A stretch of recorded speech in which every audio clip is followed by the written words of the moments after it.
இதுவரை இறைவனுக்கு நன்றி செலுத்தாதவர்கள் நிச்சயமாக ஒரு விடயத்திற்காக அவருக்கு நன்றி செலுத்தியாக வேண்டும்.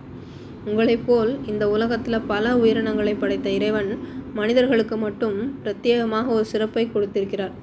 பல உயிர்களால் பேச முடியாது, சில உயிரினங்களால் கேட்க முடியாது, சில உயிரினங்களால் பார்க்க முடியாது, சில உயிரினங்களால் பார்த்தாலும் கூட அவற்றுக்கு வண்ணங்கள் தெரியாது.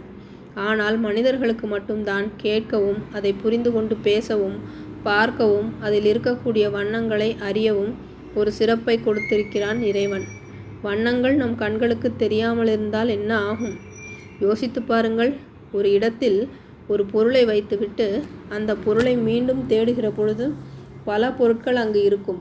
அதிலே நாம் தேடுகின்ற பொருள் மறைந்து கொண்டிருக்கும். பல பொருட்களிடையில் நாம் தேடுகிற அந்த குறிப்பிட்ட பொருளின் வண்ணத்தை மட்டும் மனதில் வைத்து அந்த வண்ணத்தை வைத்து அந்த பொருளை தேடும்போது எளிதில் கிடைத்து விடுகிறது.